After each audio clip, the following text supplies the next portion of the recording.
están? Buenos días. ¿Feliz que es día hoy? ¿Miércoles? Buenos días a todos y a todas. Bueno, el día de hoy vamos a presentar 3 temas. Siéntense, por favor. ¿Sí hay suficientes sillas? Sí.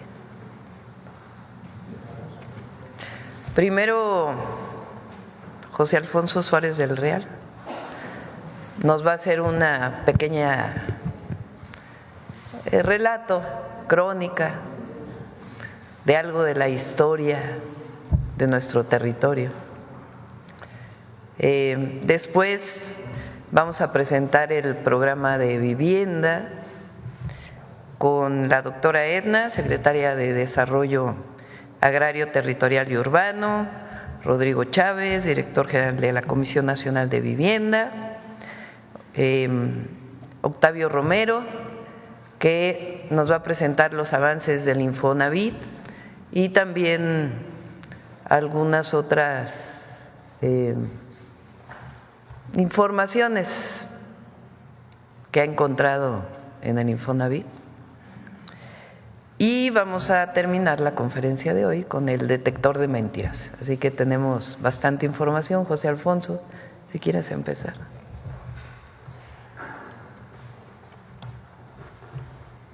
Muy buenos días y con su permiso, señora presidenta, vamos a ver ahora un poco de historia de nuestro territorio, porque es bien interesante ver lo que ocurría. Fíjense, este es, si me permiten un micrófono, va a ser más fácil. Nos encontramos este mapa mundi de 1607 que editó un flamenco para la Compañía de Indias de Ámsterdam.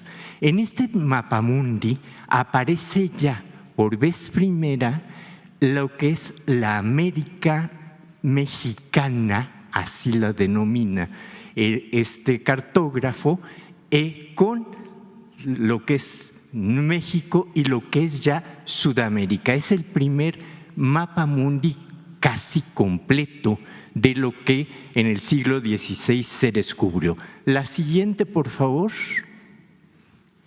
Este es un acercamiento. Entonces yo les quiero decir, aquí dice América, que fue descubierta en 1492 por Cristóbal Colón a nombre del rey Carlos I de España. ¿Y por qué se llama América Mexicana? Pues obviamente porque México era un territorio muy rico en culturas y muy rico en muchas situaciones particulares de riquezas minerales, etcétera.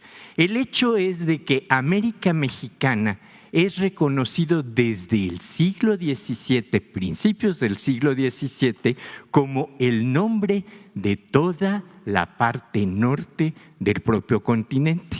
Y señalo aquí que entre la Florida y Yucatán se reconoce al Golfo Mexicano como un punto náutico fundamental para la navegación del siglo XVII en adelante.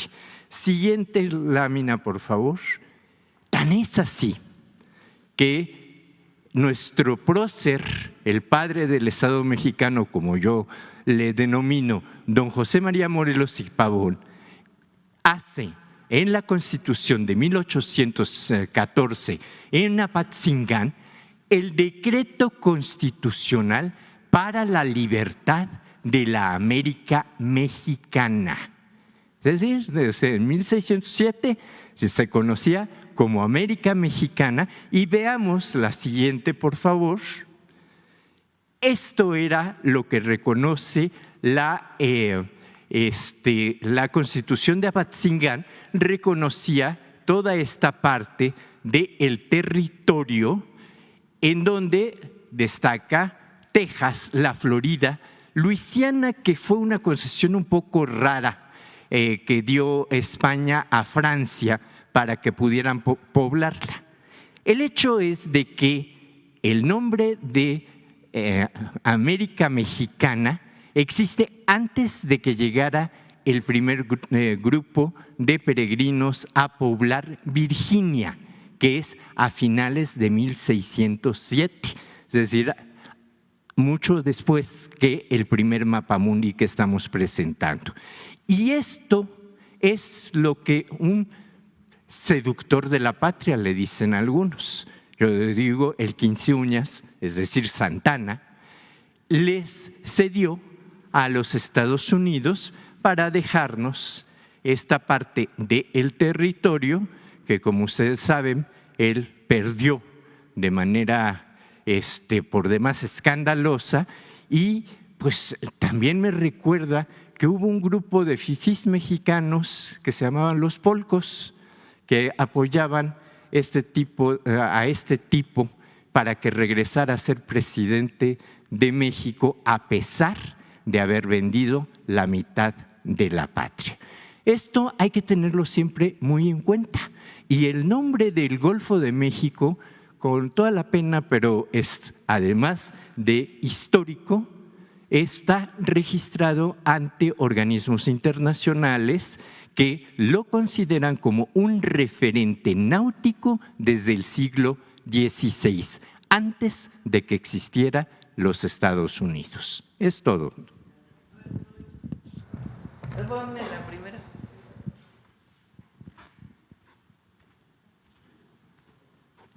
Digo, obviamente Golfo de México es reconocido el nombre por Naciones Unidas, un organismo de Naciones Unidas, pero el siguiente, ¿por qué no le llamamos América Mexicana? Se oye bonito, ¿no? ¿Verdad que sí? Desde 1607, la Constitución de Apatzingán era de América Mexicana. Entonces, vamos a llamarle América Mexicana. Se oye bonito, ¿no? Y Golfo de México, pues, desde 1607, y además está reconocido internacionalmente. Bueno, aprovecho antes de, porque sé que me lo van a preguntar. Yo creo que ayer el presidente Trump le malinformaron, con todo respeto al presidente Trump, porque yo creo que le informaron que en México todavía gobernaba Felipe Calderón y García Luna, pero no, en México gobierna el pueblo. Bueno, adelante.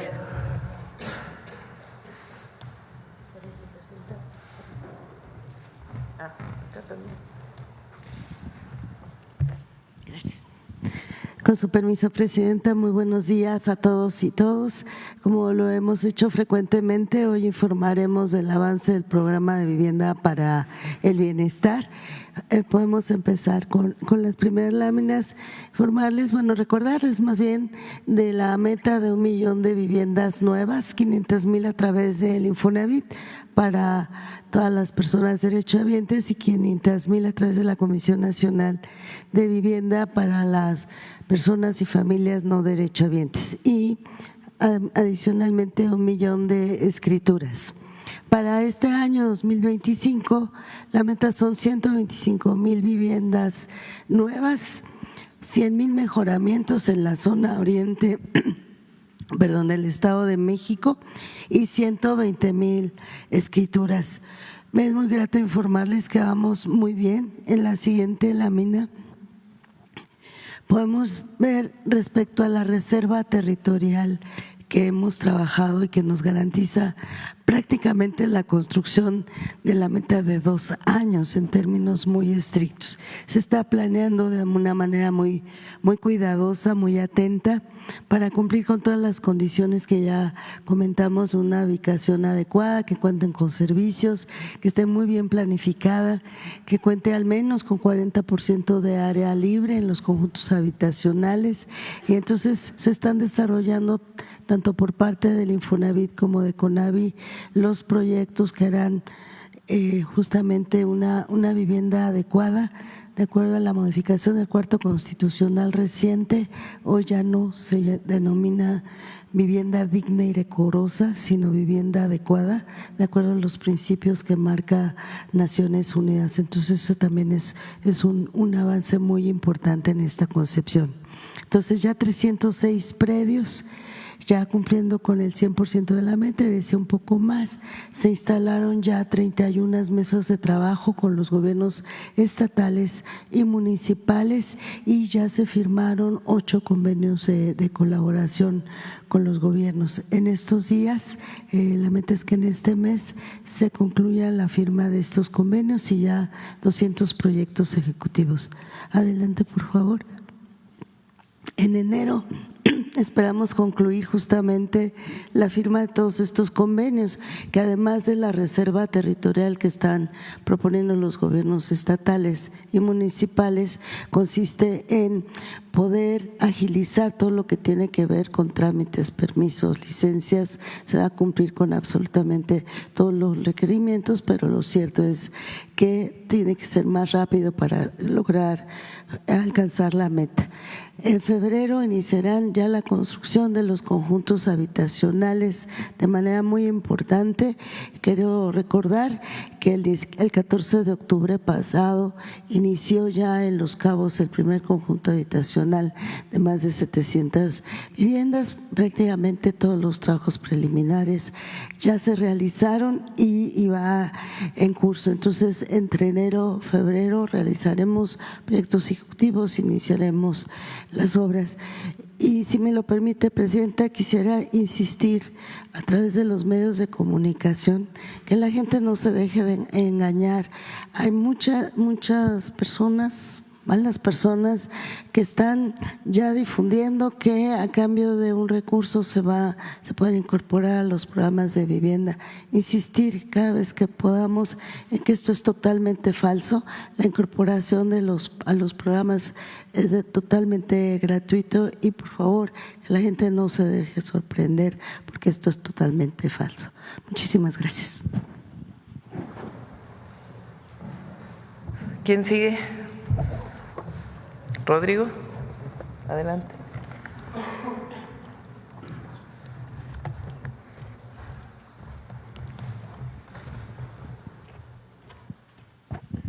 Con su permiso, Presidenta, buenos días a todas y a todos. Tenemos ya, la que sigue, por favor. Tenemos ya definido de las 500,000 viviendas que le tocan construir a la CONAVI. Este año vamos a hacer 50,000 viviendas y vamos a entregar 100,000 apoyos de mejoramiento. La que sigue, por favor.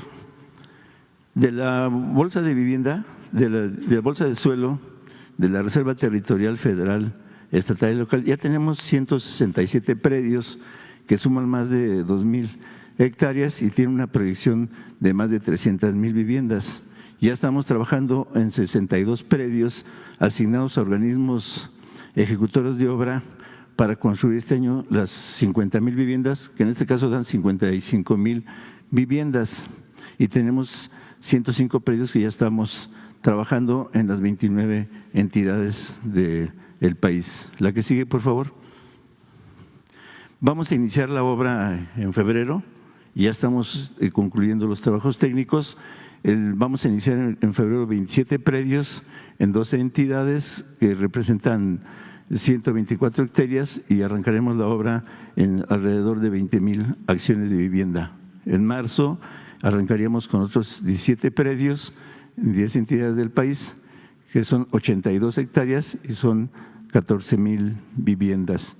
Y en abril arrancaríamos en 18 predios, que son en 11 entidades, 128 hectáreas y arrancaríamos 22,000 viviendas. En total estaríamos ya en mayo en obra en 55,000 viviendas. Eso es todo. Muchas gracias a todos. Gracias, Presidente. Gracias. ¿Te parece, Alfonso, que presentes tú y luego Octavio? Sí, adelante.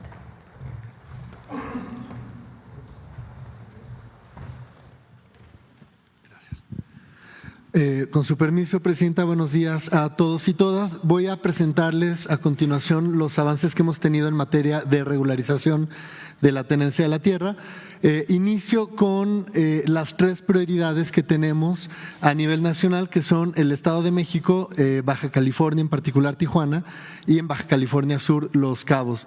En el Estado de México tenemos un avance muy importante. Aquí quiero recalcar que el Estado de México es la entidad que tiene el mayor número de asentamientos irregulares en el país. Al día de hoy ya tenemos instauradas varias expropiaciones en la SEDATU por un total aproximado de 33,000 lotes. Esto quiere decir que ya estamos a punto de avanzar a la última etapa del proceso expropiatorio, que este es el mecanismo que se utiliza para la regularización. El gobierno federal expropia la tierra para posteriormente darla a favor de las personas posesionarias y que ya tengan su título de propiedad. Igualmente, tenemos ya la anuencia de una serie de ejidos en el oriente del Estado de México que representan 119,000 lotes, es decir, ya nos reunimos con estos ejidos, ya llevaron a cabo sus asambleas y ya aceptaron avanzar en la expropiación.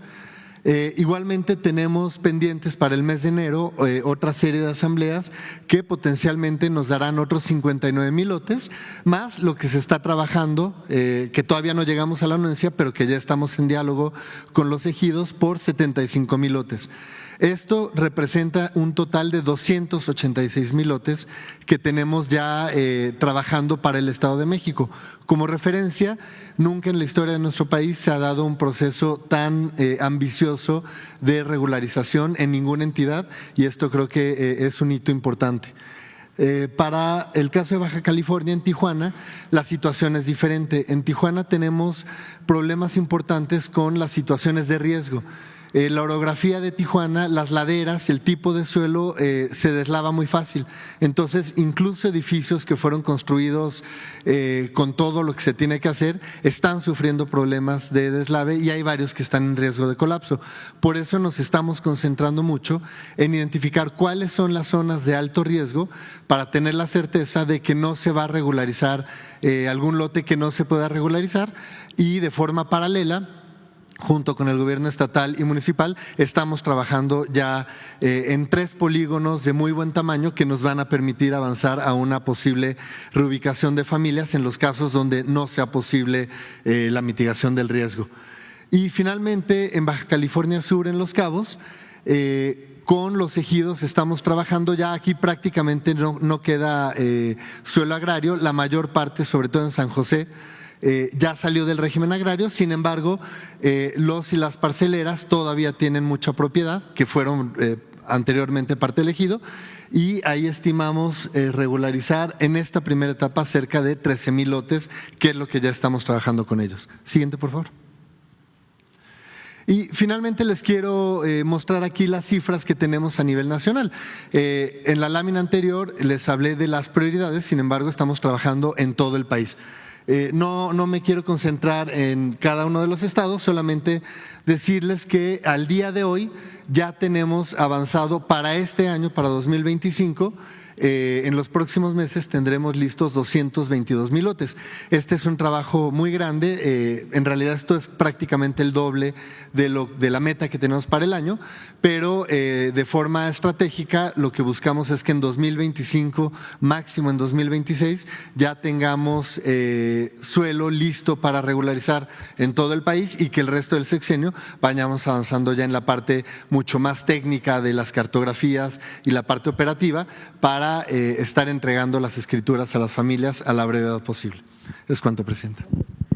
Es bueno decir que cuando se habla de expropiaciones son concertadas con los ejidos, son zonas que ya sea que hubo contratos de compraventa privados o que en algún momento se ocuparon y no pueden regularizarse porque la tierra es propiedad de un ejido. Entonces, estas expropiaciones son concertadas con las y los ejidatarios para poder adquirir la tierra a través de este método y que se pueda regularizar. Bueno, ahora sí vamos a Infonavit. ¿Estás aquí? Vaya. No, como traes tu puntero siempre. Sí, voy para allá. Con permiso, Presidenta. Muy buenos días a todas y a todos, representantes de los medios de comunicación. Básicamente informarles la parte correspondiente al Infonavit dentro del Programa Nacional de Vivienda, que como ya se ha dicho aquí, consiste en la construcción de 1 millón de viviendas. 500,000 le corresponden a Infonavit y les vamos a informar cómo vamos.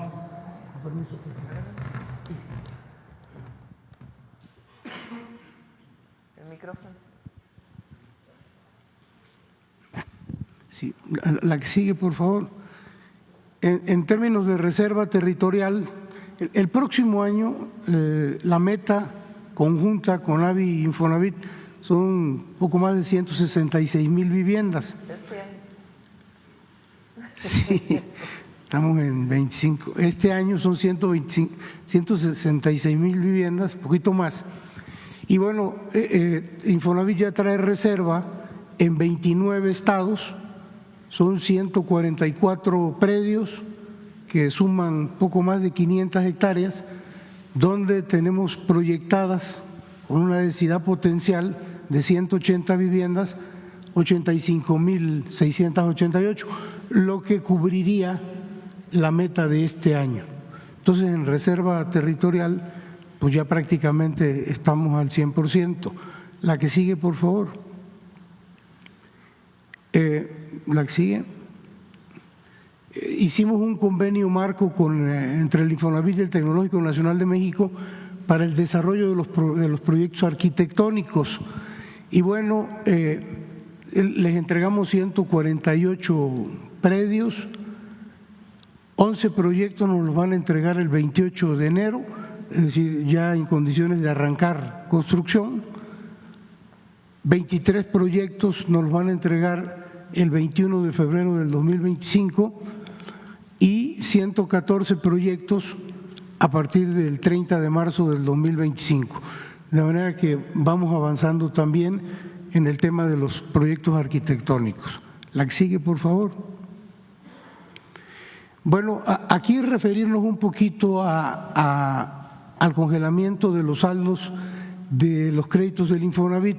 Nada más recordar que el Infonavit tiene una cartera de 6.2 millones de créditos, de los cuales 4 millones de créditos fueron otorgados en condiciones en las cuales, en lugar de, a pesar de que el derechohabiente pagaba intereses y pagaba capital, estos créditos subían. En esas condiciones hay 4 millones de 6.2. Es de las 2/3 partes de la cartera del Infonavit tienen estos créditos mal otorgados. Nosotros le planteamos a la presidenta de la República y de inmediato nos instruyó que esto se resolviera. Entonces vamos a hablar del congelamiento de estos 4 millones de créditos que van a ser la solución a muchas familias que no pueden pagar estos créditos, son impagables. La que sigue, por favor. Bueno, el 11 de noviembre del año pasado se congelaron el saldo y las mensualidades de 2 millones de créditos. Estos ya no siguen creciendo. A partir del 11 de noviembre se detuvieron 2 millones de créditos. La que sigue, por favor. Bueno, de esos 2 millones de créditos que ya no crecen desde el 11 de noviembre, a 516,000 se le otorgaron beneficios adicionales al congelamiento. Sí, no crecen, pero además se les hizo disminución de tasa, de monto de la mensualidad y descuento en saldos. Aquí puede ser un beneficio, puede ser 2 de 3, y incluso hay casos en 3 de 3 beneficios para 516,000 de los 2 millones que se congelaron el 11 de noviembre. De este millón, casi 1,5 millones restante, 750,000, la mitad, van a recibir los mismos beneficios que estos 516,000 en las próximas semanas, quizá mes y medio. Van a recibir los mismos beneficios: disminución de interés, de mensualidad, de montos de manera automática, igual que lo recibieron estos de acá, y nos van a quedar poco más de 700,000 créditos que también van a recibir el apoyo, también van a recibir estos beneficios, pero que va a ser necesario que acudan a las delegaciones del Infonavit en los estados, a los centros de servicio, porque la complejidad del caso ya es mayor, ya están en procesos judiciales, cayeron en carteras vencidas, en fin, a los 2 millones se les va a atender y se les va a dar estos beneficios. La diferencia es los tiempos y la forma, en el caso sobre todo de los últimos 700,000, que va a tener que ser en las oficinas de la delegación. La que sigue, por favor. Aquí están por estado los 516,000 créditos que recibieron beneficios adicionales al congelamiento. Los estados que mayor número de derechohabientes tienen y por lo tanto recibieron beneficios es Nuevo León con 57,000, igual que Domex, Jalisco, Tamaulipas. Bueno, como ustedes lo pueden ver aquí en las listas, ¿no? Todo esto suman 516,000 créditos. La siguiente, por favor. Bueno, de estos 516,000 créditos que recibieron beneficios adicionales, a 140,000 se les disminuyó la tasa de interés, a 264,000 se les disminuyó la mensualidad y la tasa de interés y 112,000 descuentos al saldo. La reducción en algunos casos, la reducción en promedio ha sido 17% de la deuda total de los créditos, pero la quita máxima en algunos casos rebasó los 3 millones de pesos. Esto es una idea de lo mal diseñado que estaban los créditos. Gente que había sacado 100, 200,000 pesos y ya debía más de 3 millones de pesos. A esos les hicimos quitas que en algunos casos llegaron arriba de los 3 millones. Bueno, la suma de los beneficios aplicados en estos 516,000 rebasa los 10,000 millones de pesos. Es una cantidad muy importante. La que sigue, por favor. Bueno, pero hablábamos que eran 4 millones. Estos son los 2 primeros millones. Los siguientes 2 millones de créditos que también presentan este problema se van a congelar este año a partir de la reforma a la ley del Infonavit, que esperamos que sea en las próximas semanas. Y bueno, se van a congelar las mensualidades, se van a otorgar suspensiones en los pagos sin generar intereses cuando el trabajador pierde el empleo y en general también van a haber disminuciones de intereses, de mensualidad y de montos en sus saldos. Eso va a ser a partir de la reforma a la ley del Infonavit. La que sigue, por favor. Y yo creo que ya terminé. Sí, ¿verdad? ¿Lo que sigue? Lo que sigue. Sí. Entonces vamos con lo que sigue. Bueno, comentar con ustedes algunos casos importantes de corrupción que nosotros hemos encontrado en el Infonavit y queremos compartirlos con ustedes. La que sigue, por favor. Por ejemplo, el Infonavit da financiamiento a constructores, a desarrolladores de vivienda para que construyan vivienda para los trabajadores. La que sigue. Hay 3 tipos de financiamiento, 3 modelos. Este es el primero. No le hagan mucho caso al nombre porque está medio raro. FERUP, Fondo de Estímulo para la Redensificación. Lo importante es que este fondo, para darle dinero a los desarrolladores, fue propuesto por la Dirección Sectorial Empresarial. Acuérdense que el Infonavit tiene 3 direcciones generales. La Dirección Sectorial Empresarial la Dirección Sectorial de Trabajadores y la Dirección General del Infonavit, que es la que opera todo el Infonavit. Bueno, este fondo lo propuso la Dirección Sectorial Empresarial. Estos proyectos no pasaban por ningún proceso de evaluación, nada. Era una propuesta del sector empresarial que a una empresa constructora se le autorizaran tantas viviendas en tal parte. De igual forma, a propuesta de este sector empresarial, el Consejo de Administración aprobó una bolsa de 3,000 millones de pesos para construir 8,800 viviendas con 76 empresas desarrolladoras. Bueno, 18 de estos desarrolladores adeudan 962 millones de pesos y están inconclusas 700 viviendas para los trabajadores. Entonces, este programa de financiamiento que propuso el sector empresarial afectó al fondo de vivienda y, por lo tanto, al ahorro de los trabajadores. La que sigue, por favor. Bueno, estas son las empresas, las que deben dinero, las que quedaron mal. Este es el monto, 962 millones. Todos estos proyectos recibieron recursos del Infonavit para terminar viviendas y otorgar viviendas a trabajadores. Hay una empresa que debe el crédito desde el año 2013, o sea, tiene ya 12 años, 11, 12 años. Con todo el apoyo financiero se les dio, no terminaron las viviendas ni pagaron los recursos facilitados con el programa. El siguiente caso es también un fondo para el desarrollo de vivienda, se llama Crédito Integral Total. Este lo propuso la Dirección Sectorial de los Trabajadores. Estos proyectos tampoco pasaban por ningún proceso de evaluación.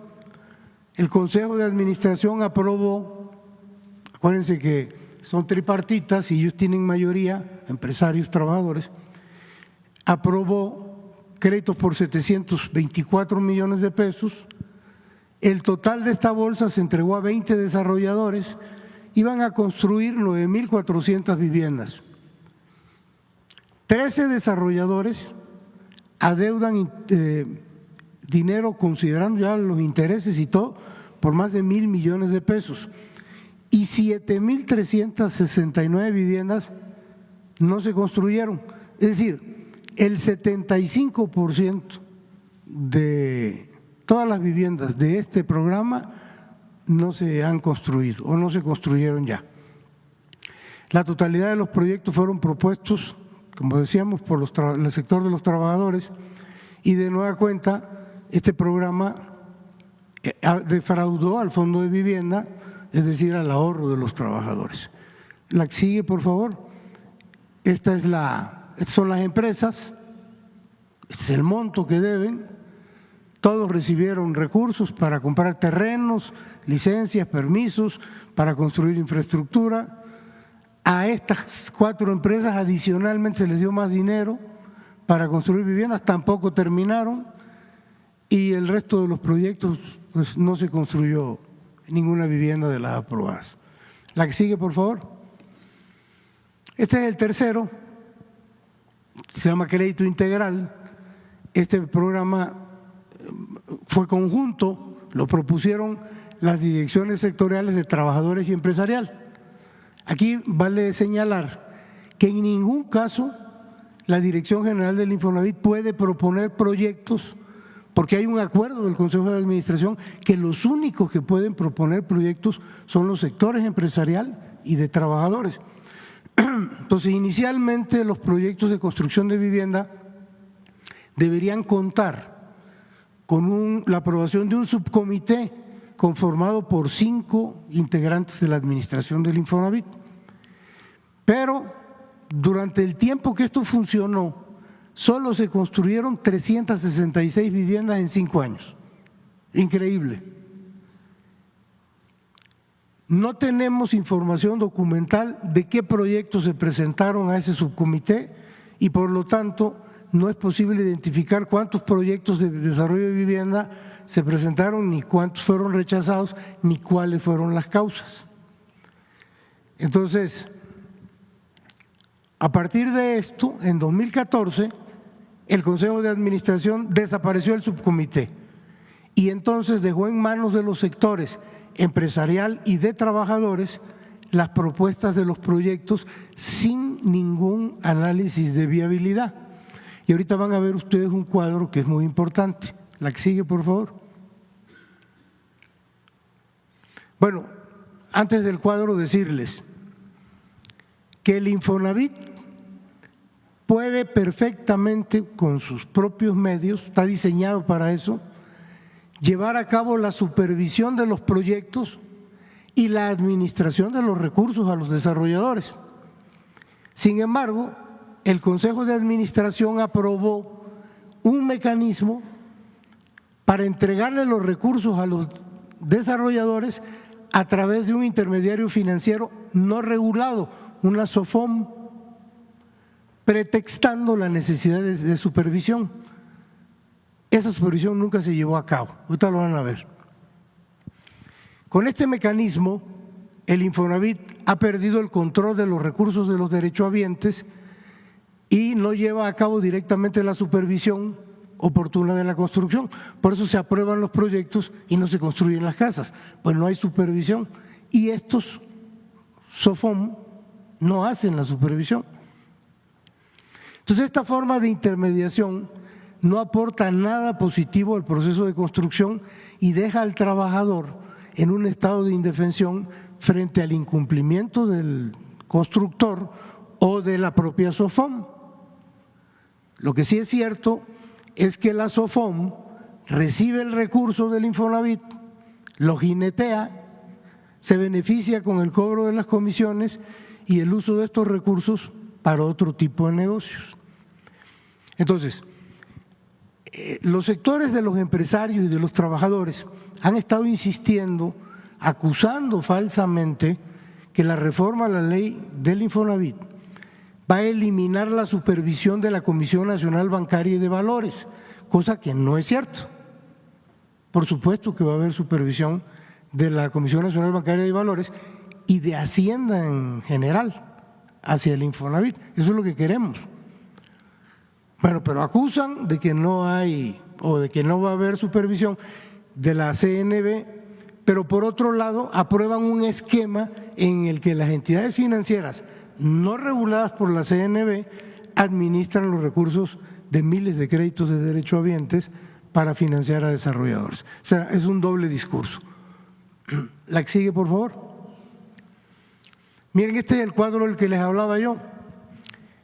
De 2014 a la fecha, los dos sectores, empresariales y de trabajadores, aprobaron 834 proyectos de construcción, 305 los trabajadores y 529 el sector empresarial.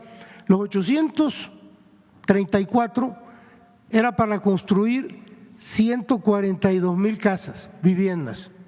Bueno, se concluyeron y se entregaron 34,800, el 24%.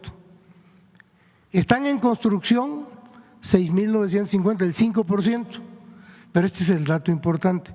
Sin inicio de construcción, 100,000, el 71%. Es decir, un mecanismo absolutamente ineficiente, inoperante y con mucha opacidad. La que sigue, por favor. De abajo, y de las 34. Perdón, ¿me regresa? De las 34. Es muy importante esto. De las 34,892 viviendas que sí se entregaron, una gran parte carece de servicios básicos y presentan vicios ocultos. Sí, adicionalmente. La que sigue, por favor. Bueno, y tenemos dos casitos rapiditos de corrupción. Caso 1, esta es una SOFOM que se llama Crédito para Ti SADCB, que es una entidad no regulada por la Comisión Nacional Bancaria y Valores. La que sigue, por favor. Bueno, un ejemplo claro de corrupción de la forma en que opera el crédito a los desarrolladores es usando como intermediaria una SOFOM. En este caso, la SOFOM de María N. Esta María N, de 95 a 2003, se desempeñó dentro del Infonavit como gerente de productos de crédito.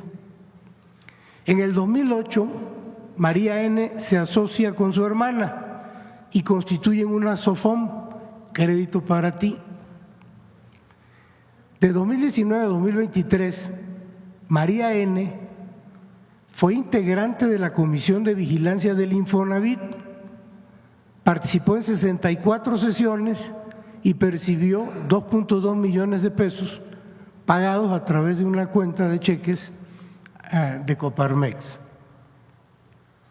Hay que recordar que por participar en estas comisiones, en el Infonavit se tiene la mala costumbre de pagar por asistencia a estas comisiones. Actualmente, María N forma parte del órgano máximo de gobierno del Infonavit, que es la Asamblea General, y forma parte desde el sector empresarial. Bueno, María N firmó en 2020 documentos de no existencia de conflicto de interés, declaró no ser accionista de ninguna entidad que dependiera financieramente del Infonavit, por lo tanto mintió. Entre 2020 y 2024, el sector empresarial propuso 14 proyectos que fueron autorizados por el Consejo de Administración y administrados por la SOFOM de María N, Crédito para Ti. Estos 14 proyectos eran para construir 1.543 viviendas, de las cuales 758 no han iniciado construcción, 291 están en proceso y solo se han entregado 494. La que sigue, por favor. Bueno, por si fuera poco, María N ha participado en el esquema de ventas sucesivas o ventas múltiples de vivienda en el Estado de México, realizando avalúos en 27 operaciones de compraventa respecto de 11 viviendas, mismas que fueron liquidadas en menos de 365 días.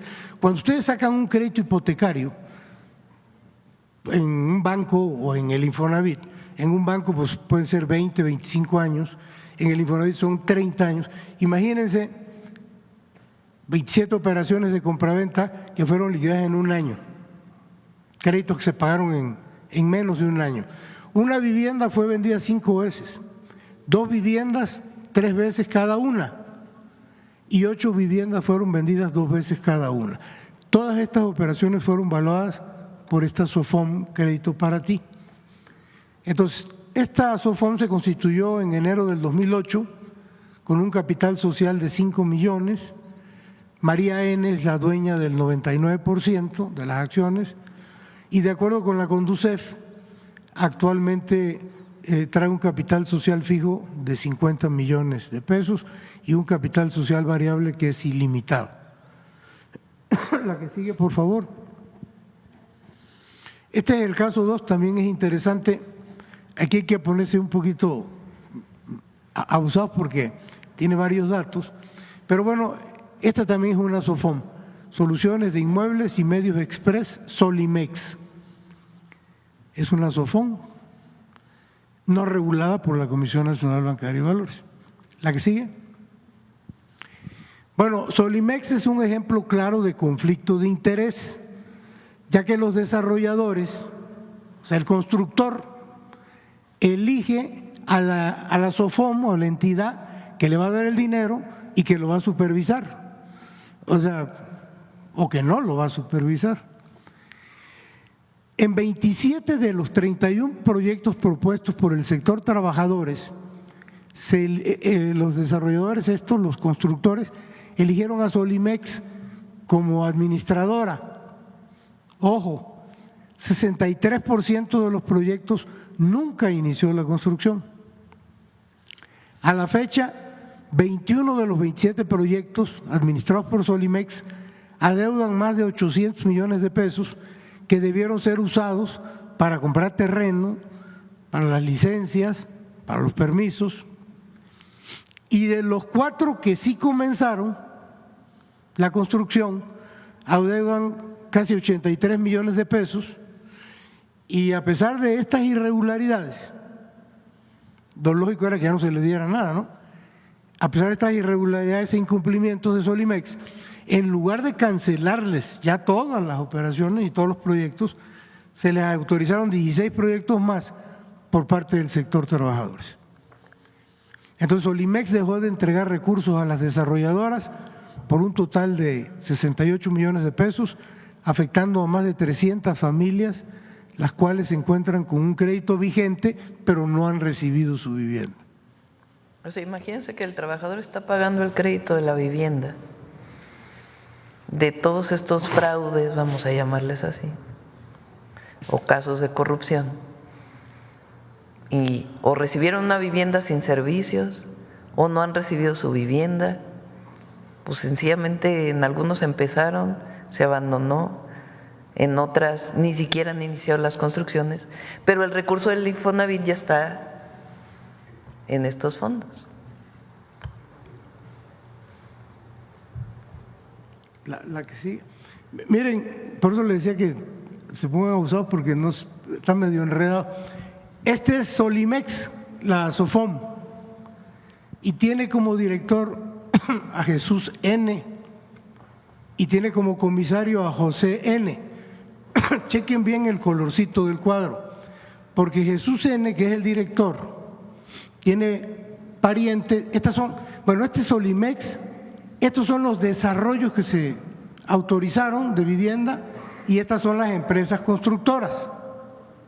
Bueno, Jesús N., que es el director de Solimex, tiene a Francisco N. y a Isis N., que son familiares, este en la constructora SACB y esta en la constructora Proyectos y Edificaciones MAR. Esta señorita o señora y este son hermanos. Bueno,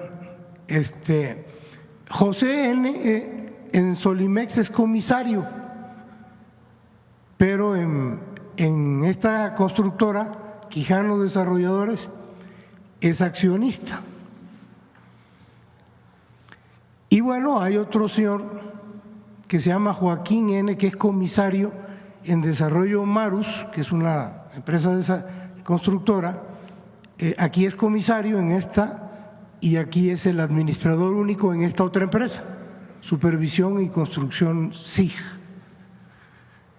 Entonces, bueno, hay una coincidencia que todos estos se llaman Carzabela, Paseo Carzabela, Carzabela Bicentenario, todos se llaman Carzabela. Pero bueno, hay como una especie de red aquí de complicidad. La que sigue, por favor. Bueno, continúo con el mismo asunto. Hay un señor que se llama Abelardo N., que se desempeñó como director sectorial de los trabajadores del Infonavit hasta 2018, hasta finales antes de que iniciara la administración del licenciado López Obrador. El señor era el director sectorial de trabajadores.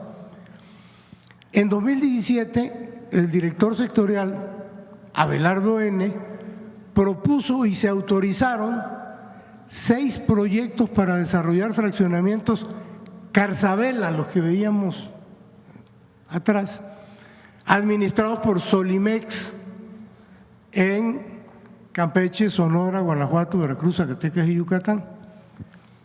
Entonces se autorizó la construcción de 2.365 viviendas. Se le otorgaron recursos por casi 220 millones de pesos. De estas 2.365 viviendas autorizadas, Carzabela, o sea, los 6 proyectos, inició la construcción únicamente únicamente 112 viviendas se iniciaron,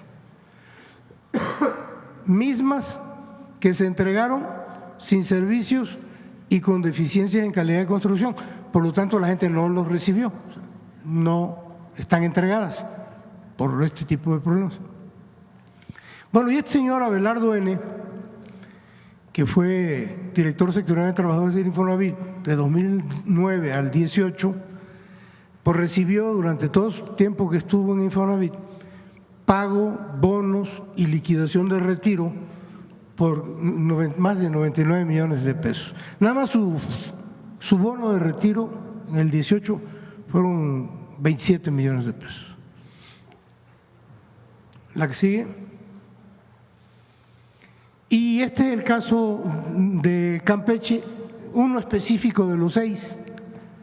En 17 se aprobó el Carzabela Bicentenario de Campeche, estaba integrado por 1.116 viviendas, no se ha entregado ninguna. El paquete se encuentra en proceso de construcción, ya tiene un retraso de 5 años, para no leer todo esto, 5 años de retraso.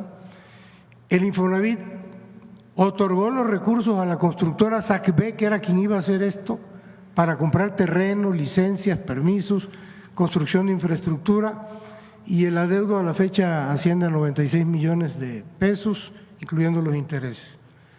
Adicionalmente, el desarrollador recibió 45 millones para un paquete de 100 casas que no han sido recibidas porque presentan problemas de calidad y no cuentan con servicios. La que sigue, yo creo que ya acabé. Bueno, ya este sí es el remate final.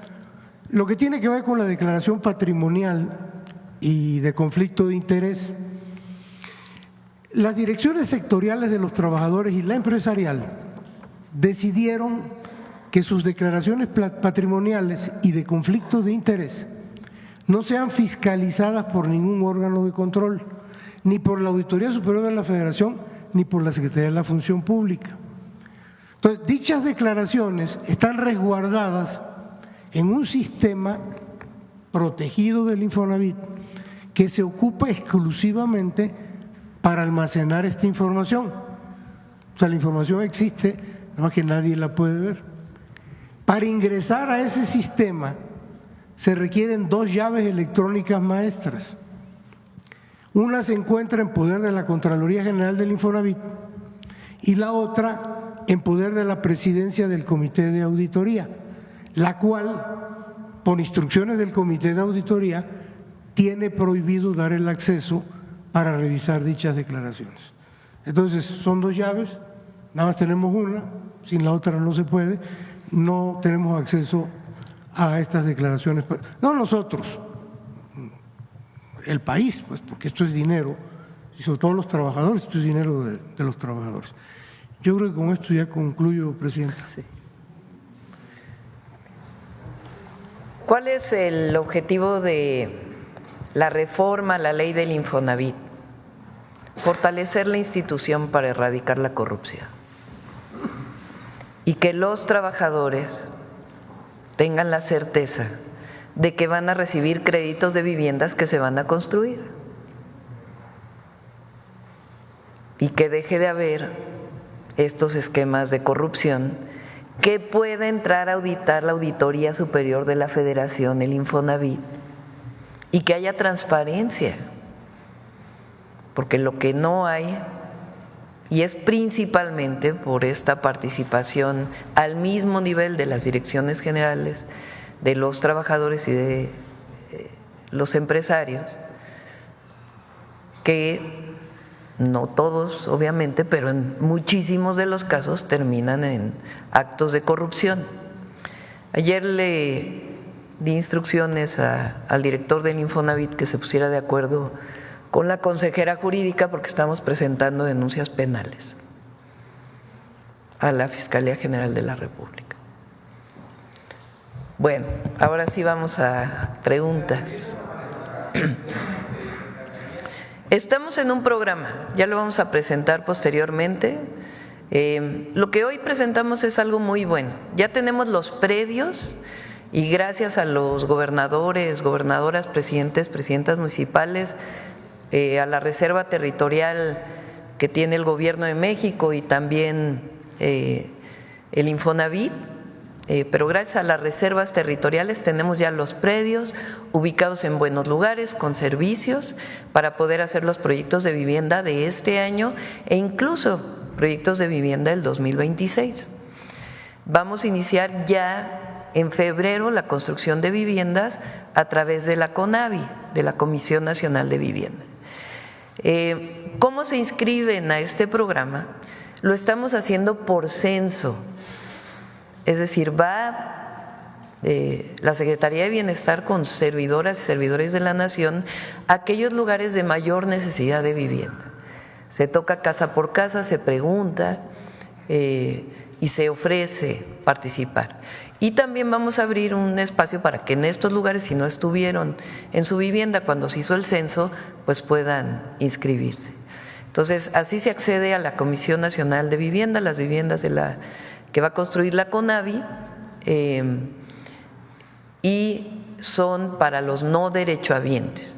Y estamos buscando a las personas que ganan entre 1 y 2 salarios mínimos, a las personas de mayor necesidad. Bueno, ese es CONAVI. Inicia en febrero, ya tenemos los predios, estamos en la parte de los permisos para poder iniciar la construcción. En el caso del Infonavit, estamos esperando a la aprobación de la ley del Infonavit, porque permite que el Infonavit directamente construya, que no solo dé créditos, porque hoy el Infonavit solo da créditos a través de esquemas directos. Por eso el presidente López Obrador rompió o generó créditos directos al derechohabiente, que el derechohabiente pudiera tener su crédito directo para poder construir su propia vivienda sin necesidad de estos esquemas. Sigue ese esquema. Y además, para que haya unidades habitacionales de interés social, estamos buscando que el Infonavit construya las viviendas a través de esta empresa constructora o haga alianzas con empresas constructoras locales que permitan la construcción de vivienda de manera transparente y que se eliminen todos estos esquemas de corrupción, aparte de poder tener crédito directo. Bueno, estos también Infonavit, en el momento en que esté la constructora, ya tiene todo preparado para que se forme, pueda hacer incluso acuerdos con productoras de material, de cemento, de varilla, para poder comprar los de todo el año y que no haya aumento en los precios y que podamos construir más viviendas, o que pueda el Infonavit construir más viviendas. Esos son los dos. Tercero, vamos a regularizar este año, ¿cuántas viviendas? 110,000 viviendas. Hemos elegido el oriente del Estado de México, que tiene una zona muy importante de asentamientos irregulares, en lugares que no son de riesgo ni tampoco en zonas de alto valor ambiental, para que puedan regularizarse. Baja California Sur y Baja California son 3 de los estados, aunque también hay en las 32 entidades de la República. Entonces, eso es lo de hoy, además de estos casos de corrupción en donde se están presentando denuncias penales. Bueno, ahora sí. Por acá. Gracias. Buenos días, Presidenta. Citlali Guerrero, de Bajo Palabra. Presidenta, le quería preguntar, usted la última semana de fin de año informó que le iba a pedir a la Secretaria de Bienestar pues que le informara sobre las respuestas que se le dio a las personas que no fueron censados por la afectación del huracán John en la Costa Chica. Preguntarle, Presidenta, si ya recibió esa información, cuántas personas llamaron, de cuántos municipios y cuál fue la respuesta que se le dio, sobre todo considerando que hicieron lo que usted le indicó, que llamaran de manera directa, sin intermediarios, y pues quisiera saber cuál fue la respuesta. No tengo aquí los datos, sí, nos lo informó la Secretaria de Bienestar. Pero además de lo que ya se había entregado de apoyos, cuántos llamaron por teléfono a la línea de la Secretaría, se los informamos si quieren en un rato cuando le pedimos a Ariadna que nos pueda dar la información.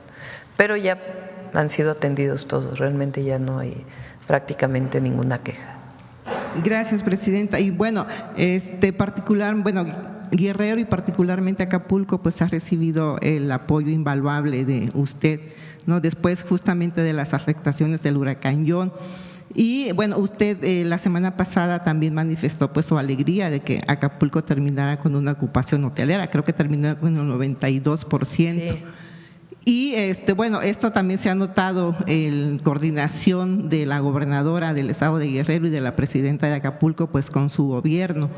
Preguntarle, presidenta, si nos podría adelantar alguno de los proyectos que tiene considerado para hacer Acapulco este año y cuánto va a ser su monto y si tiene considerado asignar algún presupuesto de esto para un proyecto de cultura en Acapulco. Vamos a ir a Guerrero. Este fin de semana, el viernes, vamos a hacer el acto de Sí al Desarme, Sí a la Paz en la Basílica de Guadalupe. El sábado lo voy a tomar para poder terminar el discurso del domingo. El domingo es el informe, la rendición de cuentas de los primeros 100 días de gobierno. Y al siguiente fin de semana vamos a Guerrero. Vamos a dedicar probablemente los 3 días, viernes, sábado y domingo, para Guerrero. Y vamos a hacer una valoración de Acapulco y vamos a informar de las obras que vamos a hacer en Acapulco. Y seguimos resolviendo varios problemas del huracán John, particularmente con puentes y carreteras que quedaron dañadas en todo el estado de Guerrero. Sigue trabajando la Secretaría de Infraestructura, Comunicaciones y Transportes. Hay varios proyectos. Uno tiene que ver con agua, poder elevar las plantas de bombeo de agua para que en caso de que haya, tocando madera, otro episodio como el que se vivió, pues no se vuelva, o si se inunda, pues no afecte nuevamente las bombas. Ese es uno de los proyectos. El otro tiene que ver con el saneamiento integral de Acapulco. Se sigue haciendo desasolve de los ríos, pero además vamos a rehabilitar todas las plantas de tratamiento y ayudar al municipio para generar un esquema de tal manera que el municipio pueda tener los recursos suficientes para mantenerlas. Se está haciendo un esquema similar al que tiene, por ejemplo, Cancún o Ixtapa con Fonatur, para que Fonatur pueda encargarse de una parte del mantenimiento de la zona central de Acapulco. Hay un proyecto especial para el centro histórico de Acapulco y también para la costera y algunos senderos de paz que vamos a hacer. Ahora les llamamos así a los senderos para mujeres de Camina Libre, Camina Segura.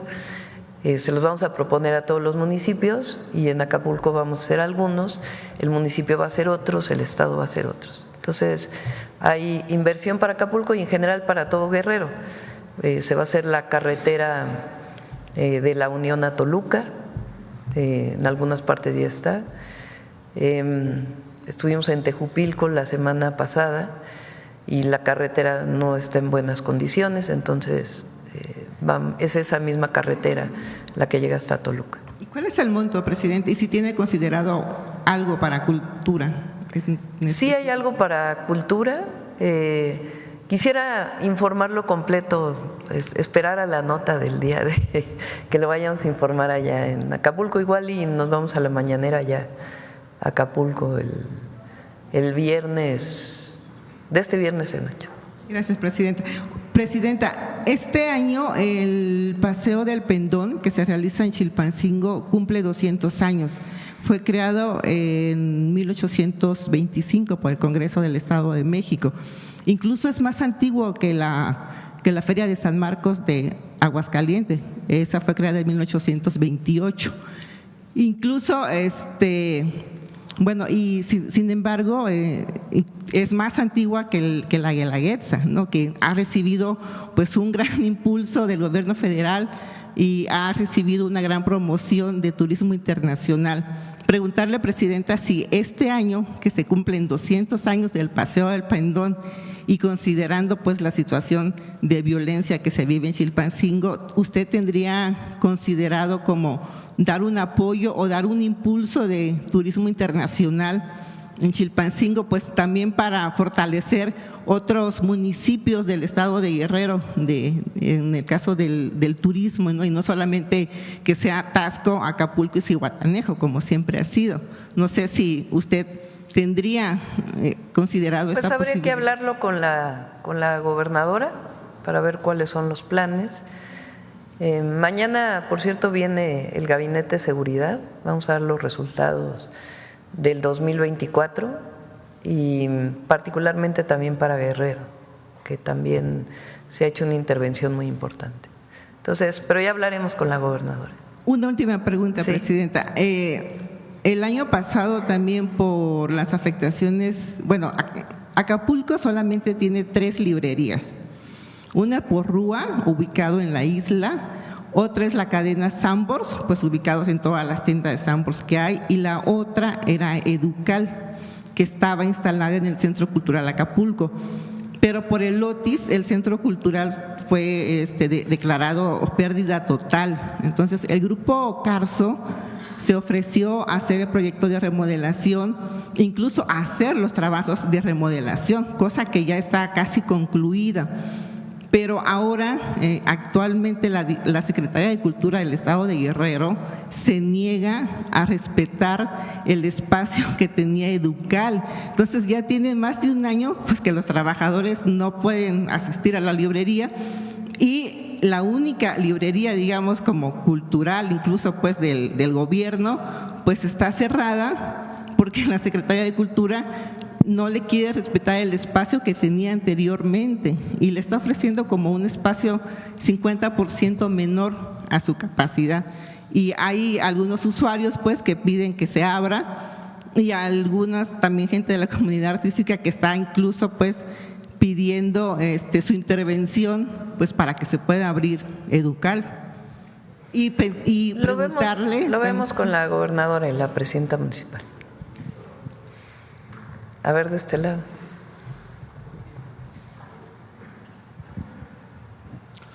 Presidenta, buenos días. Buenos Javier días. Pérez de HCT Noticias. Presidenta, ayer por la tarde Donald Trump hizo pues declaraciones acerca de cambiar el nombre al Golfo de México por Golfo de América, pero detrás de esto, más de aquellas declaraciones, pues hay un tema de interés que tiene que ver con el petróleo.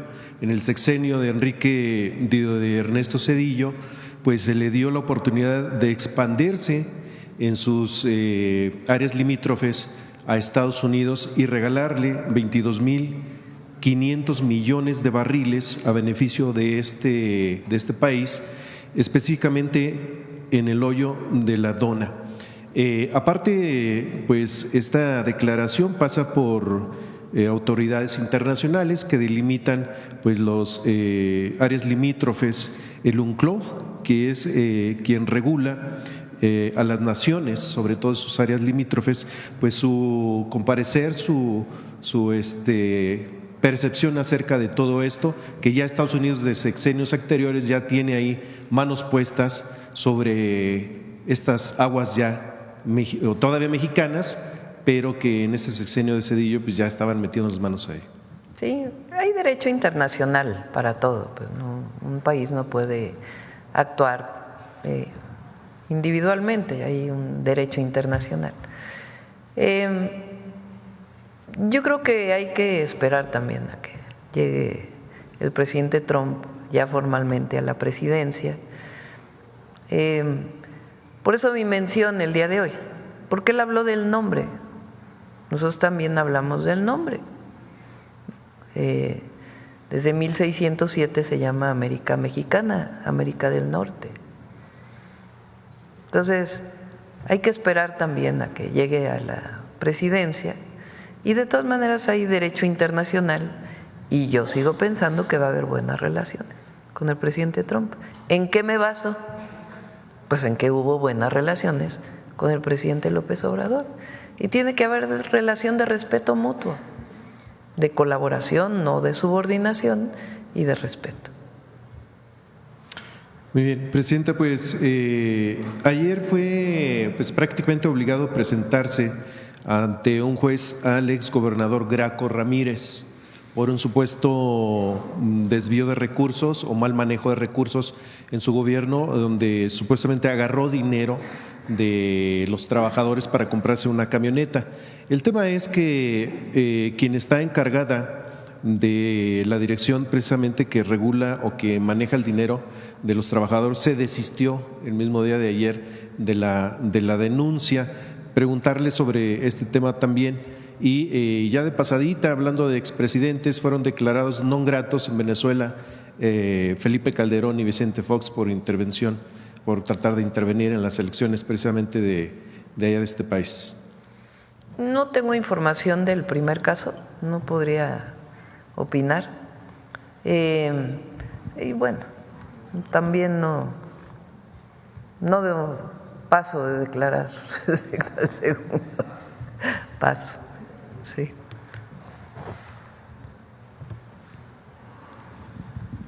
Buenos días, presidenta. Buenos días a todas y todos.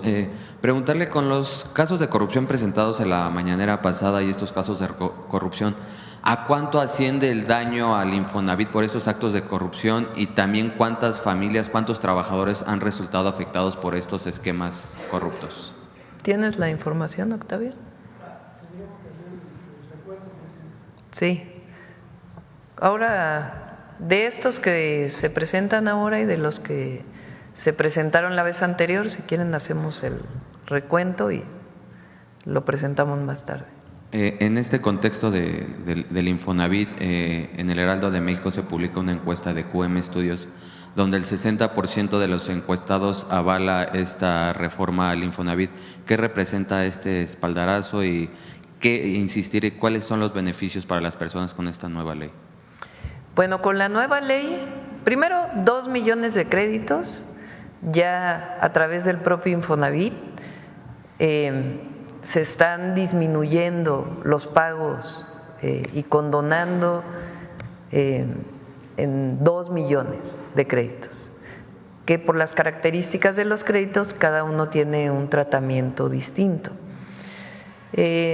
Mucha gente, y eso que el presidente López Obrador también hizo reformas, pero mucha gente se sigue quejando de que lleva años y años pagando y cada vez paga más y no termina nunca la deuda al Infonavit. Entonces, 2 millones ya están siendo atendidos.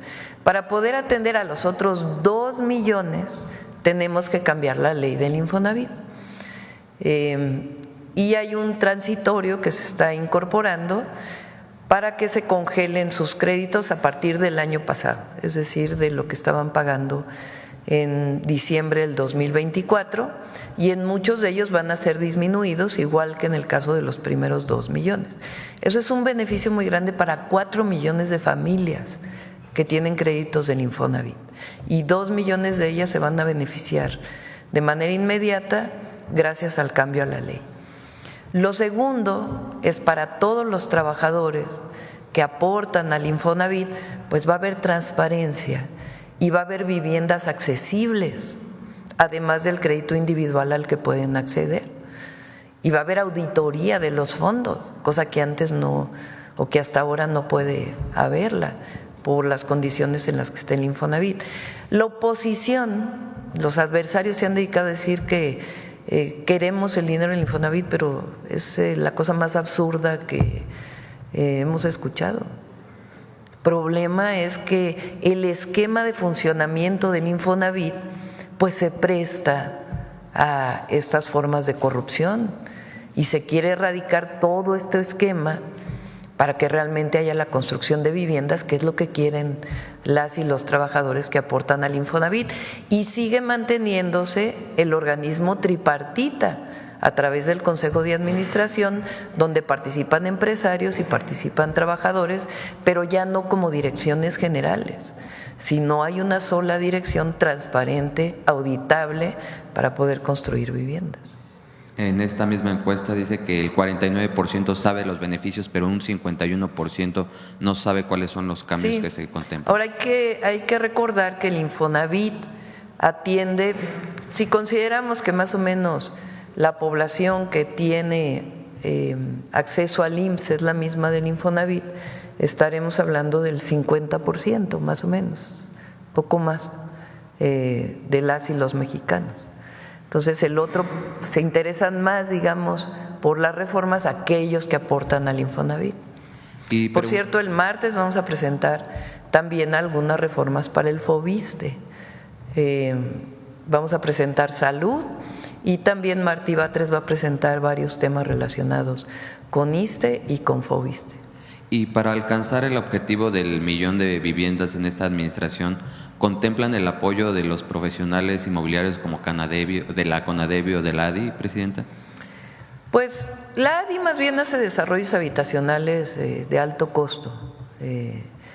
La CONADEVI hace de mediano, ya no hacen de interés social realmente, hacen de costo medio, digamos, pero se está buscando también a constructoras locales en donde pueda haber alianzas, subcontrataciones a través de la empresa del Infonavit que ayuden a avanzar más rápido en la vivienda. Entonces sí va a haber participación privada, pero de una manera distinta a como se hizo en los periodos anteriores. Y ya por último, si nos puede hablar de este reconocimiento que le dieron a la Ciudad de México por su gestión en el tema de transporte. Sí, a ver si… Pídanle a Andrés que les mande el original del ITDP.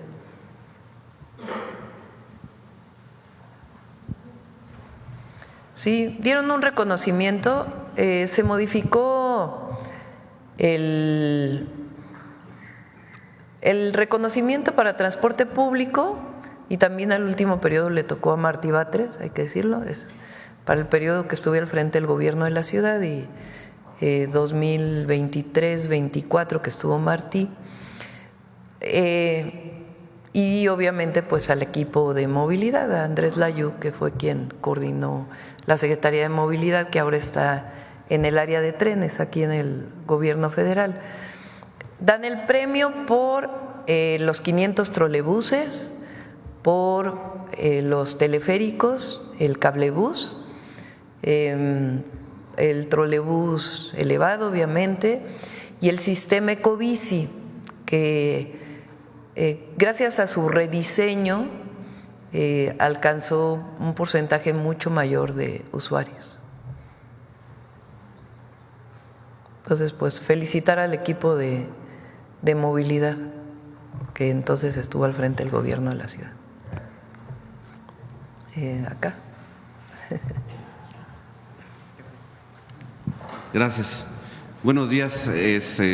Nada más a Arturo Pavón, de Chapucero y Efecto Colateral. Nada más para mencionar, fue mención honorífica la que le dieron, sobre todo sí por la gestión que usted llevó a cabo y por lo que continúa haciendo Martí Batres. Y pues bueno, hay otra buena noticia en cuanto a encuestas de las eras de Demotecnia.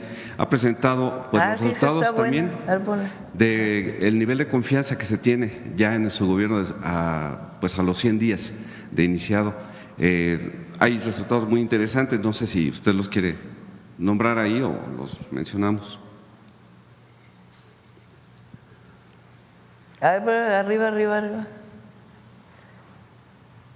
Dice, calificación del trabajo que ha hecho hasta ahora la presidenta, cuántos califican 0, cuántos de 1 a 5, cuántos de 6 a 7, entre 8 y 9, 44%, 10, 24%. Promedio 8. Por lo que ha visto en estos primeros 100 días de gobierno, ¿usted aprueba o desaprueba el trabajo de la presidenta? 80% lo aprueba. Abajo.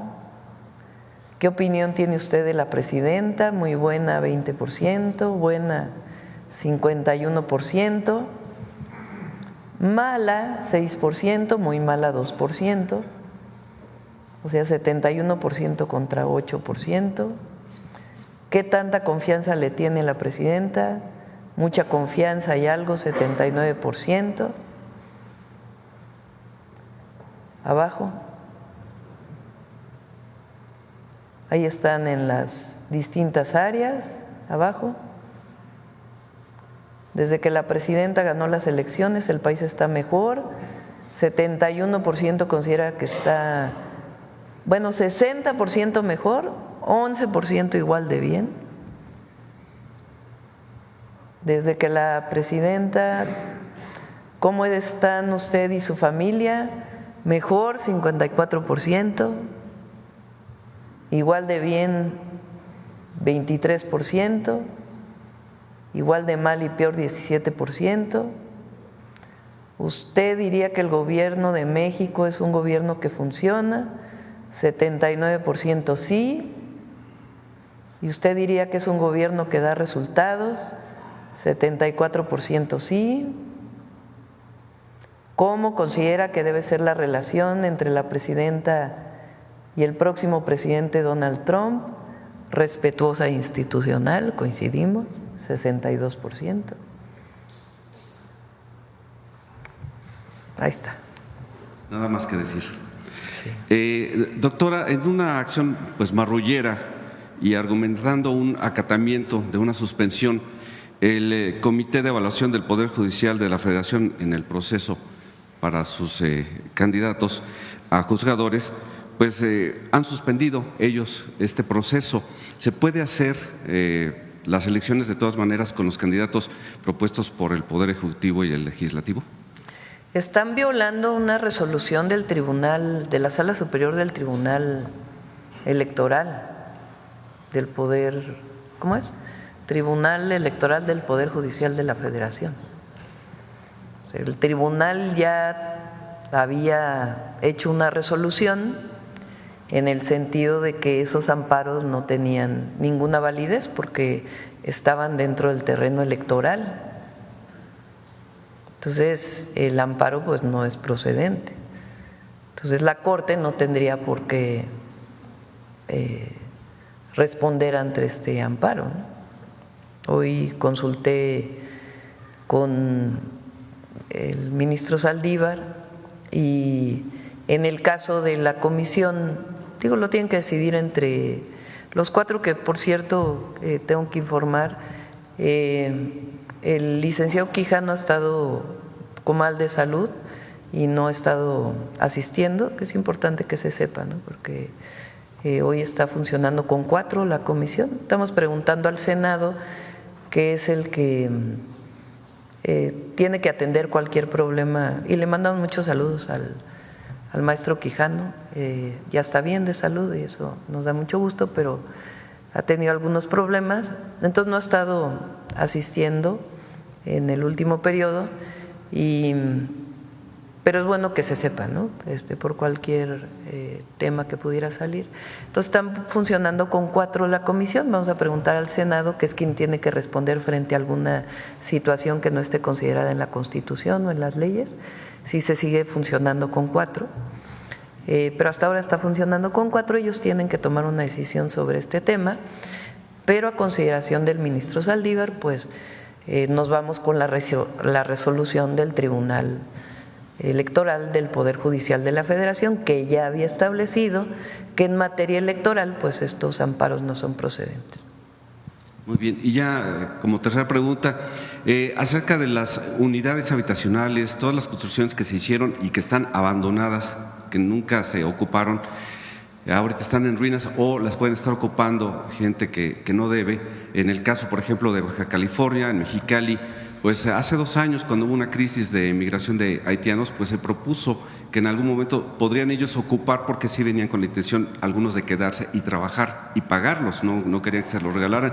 ¿Qué va a suceder con ese tipo de construcciones? Sí, ya tenemos un plan, o el Infonavit más bien ya tiene un plan, que lo preguntó hace rato Hans también y ya no cerré el comentario. Tiene un plan ya el Infonavit, que el objetivo es que se ocupen estas viviendas. En algunos casos están ocupadas de personas a las que no le pertenece la vivienda. Entonces estamos buscando un esquema también de desincorporación del Infonavit para que podamos disponer de esas viviendas, porque ahora pues son parte del patrimonio de los trabajadores y del Infonavit. Por lo tanto, entonces tenemos que buscar algún esquema. Y se tiene que ver caso por caso también, pues que no vaya a ser que haya un trabajador que esté pagando por una vivienda que no está ocupando, etcétera, etcétera. Entonces, todo ello ya lo está revisando Octavio y ya tenemos un plan y lo vamos a presentar pronto.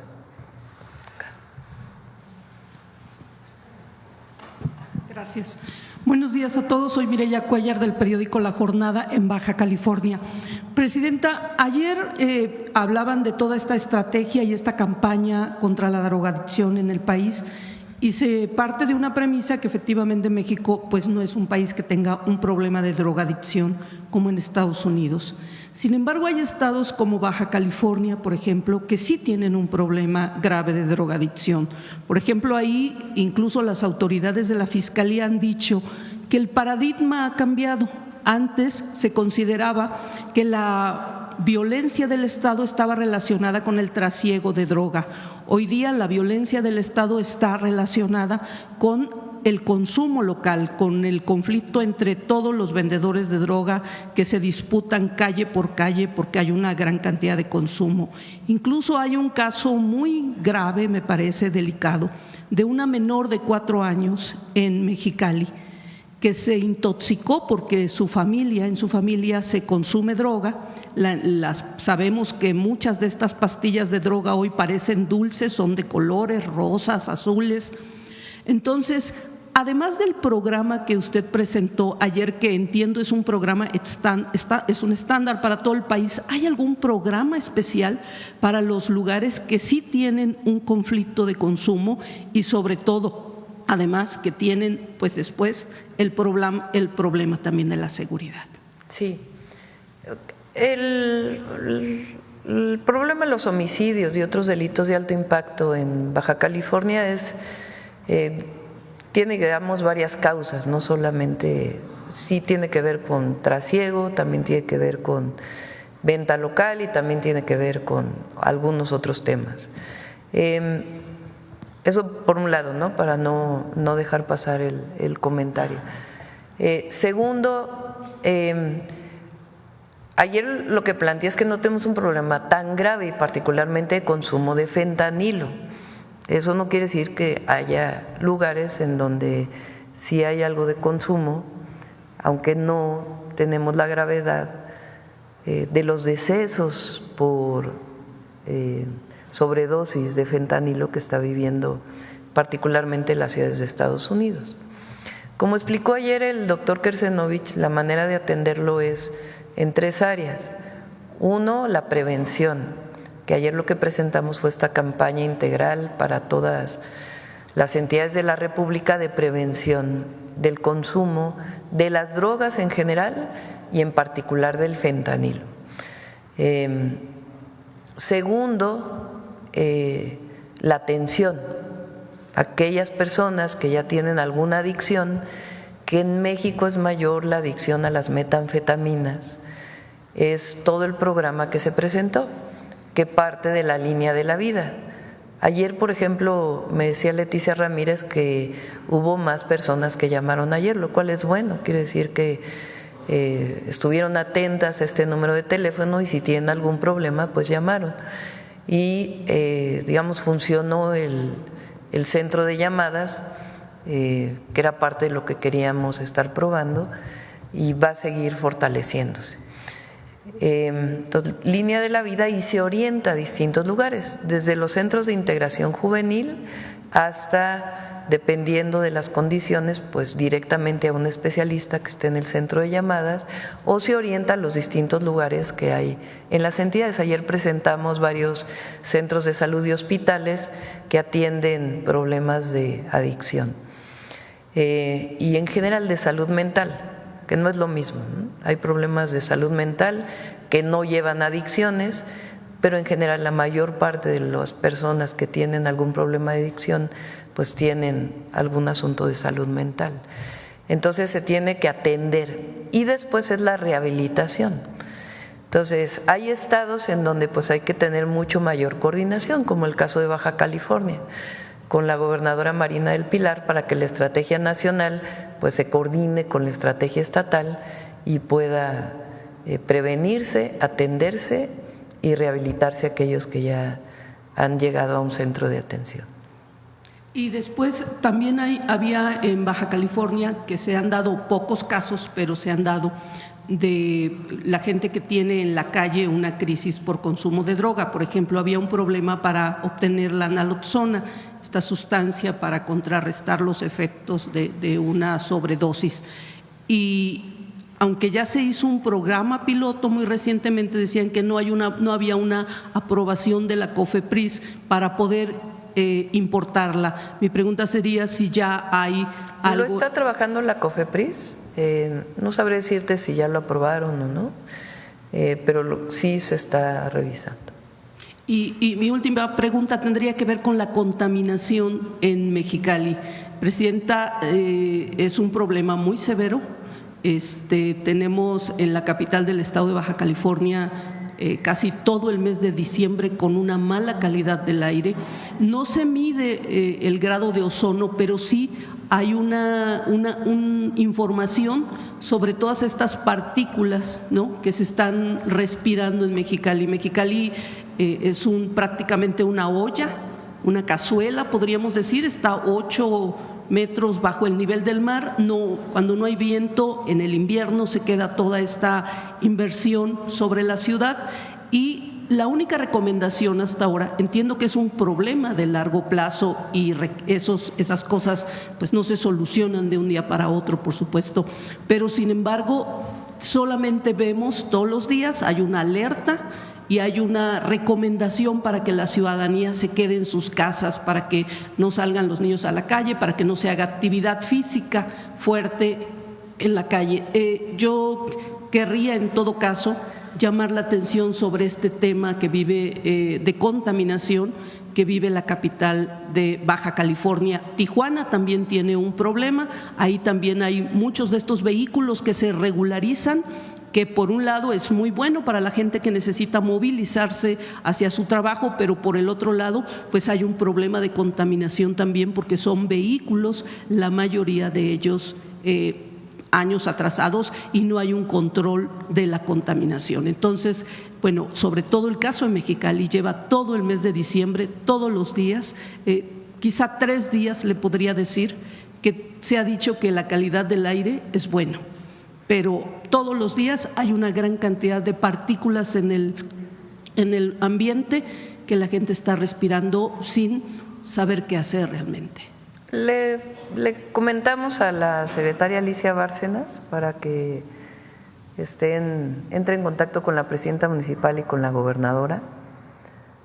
Lo que tiene que hacerse normalmente es un inventario de emisiones, que ya, por ejemplo, se está avanzando en el caso de Monterrey, de la zona metropolitana de Monterrey.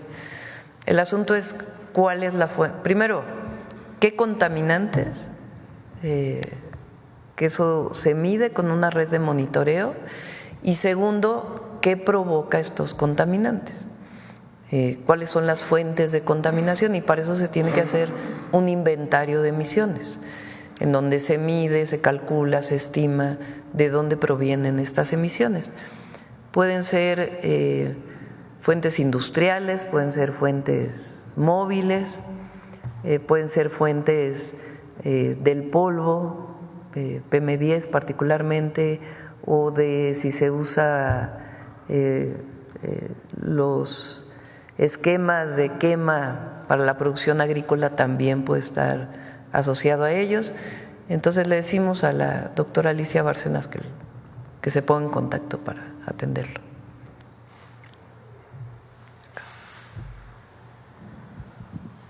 Buenos días, Presidenta. Yusbel Carolina, de Código Libre.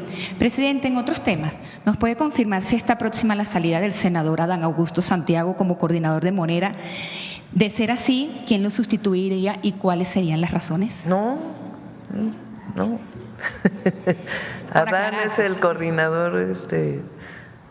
Claro, lo deciden obviamente los senadores y senadoras del Morena, ¿no? Pero no, Adán es el coordinador. No, ni había escuchado ese rumor. Gracias por aclararlo. Son rumores. Presidenta, al cierre del mes de diciembre se reportó una caída en el empleo formal. ¿Nos puede comentar qué estrategia o con qué estrategia inicia el año su gobierno para acelerar el empleo formal y reducir el informal? Sí. A ver, normalmente en diciembre cae el empleo. Es un tema estacional que debe de atenderse, porque Muchas veces tiene que ver con contratos anuales que para no cumplir con todos los derechos que tienen los trabajadores se terminan los contratos. Y a veces es sencillamente por contratos anuales que antes de que termine diciembre terminan. Entonces, primero es algo estacional, todos los diciembres cae el empleo. Segundo, este año tuvo un mayor descenso. ¿A qué lo asociamos? Esencialmente a la terminación de las obras públicas. Refinería, Tren Maya, etcétera. La gran mayoría de estas grandes obras que generaron mucho empleo, particularmente en el sur-sureste, terminaron y nosotros tenemos planteado que inicien las nuevas obras. Normalmente es así, marzo, abril de este 2025, entonces una parte se va a recuperar y la otra estrategia para el empleo es la vivienda. Justamente ayer lo comentábamos en la reunión que tuvimos, por ejemplo, Tabasco tiene una caída muy importante del empleo porque justamente Tabasco aportaba muchísimos trabajadores a estas obras de infraestructura. Entonces hay un programa de vivienda con el gobernador, en algunos casos son unidades habitacionales, en otros casos es vivienda rural, que lo vamos a levantar en este febrero para que pues, pueda recuperarse una parte importante del empleo. Y la otra, pues evidentemente son las inversiones privadas. Una parte es la inversión pública y otra parte son las inversiones privadas. Evidentemente, siempre que hay un cambio de gobierno, y lo digo esencialmente por Estados Unidos, siempre se genera pues que esperan los inversionistas para invertir, pero nosotros el lunes tenemos la presentación del Plan México, que tiene ya un portafolio de inversiones muy importantes, incentivos para la inversión privada en los polos de bienestar y un esquema ya muy claro de cómo vamos a ir avanzando con el Consejo Empresarial que nos está apoyando, que coordina Altagracia, con el secretario de Economía, con Marcelo Ebrard, el secretario de Hacienda que ha estado apoyando mucho. Entonces se presenta el Plan México y hay muchas inversiones privadas que también están pendientes para este año. Okay. Y en otro tema, ya se ha expresado interés en temas de tecnología y desarrollo, pero hasta el momento no se ha publicado un documento oficial o plan detallado que especifique las políticas exactas que implementaría en el tema de la inteligencia artificial. ¿Se ha tratado este tema más sobre la profundidad de cómo la regularización de la inteligencia artificial en México? Sí, es uno de los planteamientos de revisión que tiene la Secretaría de Ciencia, Humanidades, Tecnología e Innovación, que tiene planteado pues hablar con las personas que se dedican a estos temas desde la parte de desarrollo tecnológico e innovación hasta la parte más ética y que está siempre vinculada al desarrollo científico y tecnológico. Pero aún no tenemos un planteamiento. ¿Un mensaje para la reunión que va a sostener hoy con los cónsules que va hoy aquí en Palacio Nacional? Sí, vamos a hablar del momento histórico que está viviendo México, de la transformación, de la autoridad que tiene hoy México moral, de lo que representamos para nuestro país y para el mundo entero, que es un proyecto que está dando resultados, un proyecto de transformación que está dando resultados, que dio resultados con el presidente López Obrador y que estamos dando resultados, y particularmente para las y los cónsules, pues toda la estrategia de apoyo a nuestros hermanos y hermanas migrantes y que pues lo que más pedimos, que es la esencia de nuestro proyecto, que es el humanismo.